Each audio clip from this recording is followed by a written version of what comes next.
అసలు అంటే పుష్ప 2 సమస్య ఇప్పట్లో సద్దుమణిగేలా కనిపించట్లేదు. ఎందుకంటే ఇవాళ కూడా రేవంత్ రెడ్డి గారు అసెంబ్లీలో మాట్లాడారు. మనం అసెంబ్లీలో రేవంత్ రెడ్డి కాస్త గట్టిగానే ఇవాళ కూడా మళ్ళీ మాట్లాడారు. అంటే కేసు కోర్టులో ఉంది, అయినా కూడా మాట్లాడారు. ఎలా చూడాలండి మనం?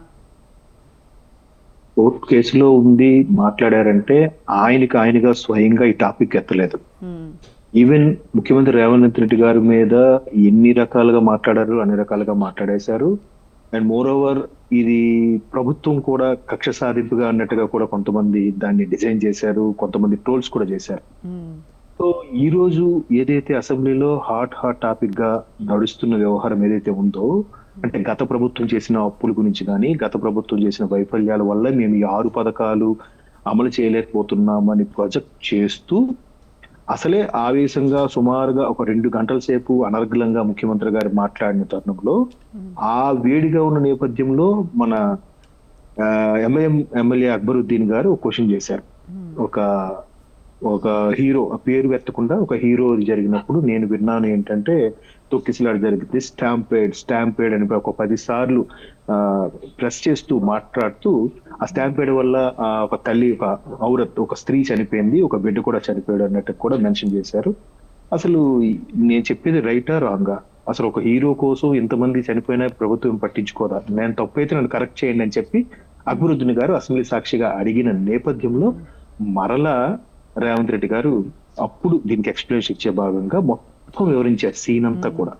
అసలు ఎవరి తప్పు, పోలీసులు గైడ్ చేశారా, చేయలేదా? అంటే జగదేవ్ గారు మనం రేవంత్ రెడ్డి గారు ఈ ఇష్యూ మీద మాట్లాడిన విధానం చూస్తే అంటే ప్రతి అంశం మీద పూర్తి అవగాహనతో మాట్లాడారు. అంటే అక్కడ ఏం జరిగింది, పోలీసులు ఎలా వెళ్ళారు, ఎప్పుడు అంటే ఈచ్ అండ్ ఎవ్రీథింగ్, అంటే చాలా అంటే చిన్న ఇవి కూడా మిస్ చేయకుండా చాలా క్లియర్గా, అంటే ఒక సీఎం స్టేజ్లో ఉండి ప్రతి అంశం మీద ఎంత అవగాహనగా మాట్లాడారో అన్నది మనకు తెలుస్తోంది.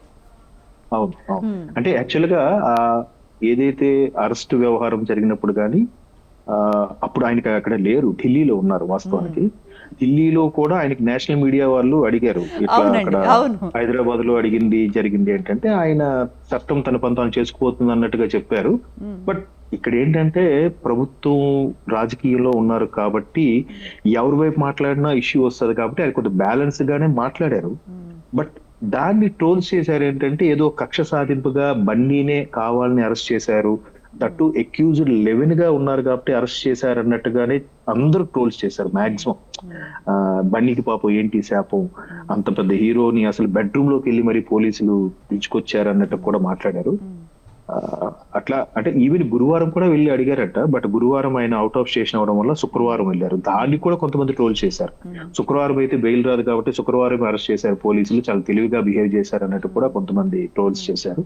సో వాటన్నిటి మీద కూడా మీరు అన్నట్టు ముఖ్యమంత్రి గారు పోసగుచ్చినట్టుగా టాప్ టు బాటమ్ ఏదైతే మైన్యూర్ డీటెయిల్స్ కూడా చాలా క్లియర్ గా మాట్లాడారు. ఇంకోటి ఏంటి అంటే మీరు నేషనల్ మీడియా అన్నారు, నేషనల్ మీడియాలో అడిగిన ప్రశ్నలకి ఏమైనా వాళ్ళే డబ్బులు సంపాదించుకుంటున్నారు, వాళ్ళు ఏమైనా దేశ సేవలు చేశారా, దేశానికి ఏమైనా ఉద్ధరించారా అన్నట్టు కూడా మాట్లాడారు.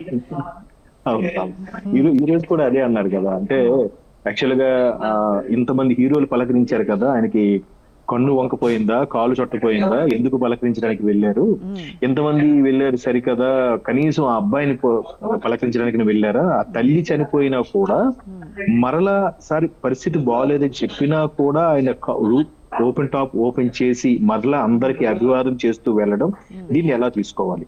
అంటే ఆయన ఎట్లా చెప్పుకొచ్చారంటే సామాన్యుడికి ఒక రూలు, స్టార్ కి ఒక రూలు ఉంటుందా, అట్లా ఉంటే మీరు నాకు సజెస్ట్ చేయండి అని కూడా అడిగారు కదా. అంటే స్టార్ కి ఒక రూలు, సూపర్ స్టార్ కి ఒక రూలు ఏమైనా ఉంటాయా? బాబాసాహెబ్ అంబేద్కర్ రాసిన రాజ్యాంగంలో ఇట్లాంటి ఏమైనా అమెండ్మెంట్స్ కానీ ఉంటే నాకు చెప్పండి, నేను దాని ప్రకారమే ఫాలో అవుతాను. ఎంతమంది ముఖ్యమంత్రి కావాలని చేశారు, కాంగ్రెస్ ప్రభుత్వమే కావాలని చేసింది కూడా మాట్లాడుతున్నారు. వీళ్ళందరికీ కూడా ఆ స్పెషల్ షోస్ వేసుకోవడానికి కానీ, బెనిఫిషియల్ షోస్ వేయడానికి కానీ అవకాశం ఇచ్చినా కూడా వీళ్ళు ఎందుకు మమ్మల్ని ట్రోల్స్ చేస్తున్నారని ఒక ఆవేదనతో మాట్లాడినట్టుగా నాకు అనిపించింది.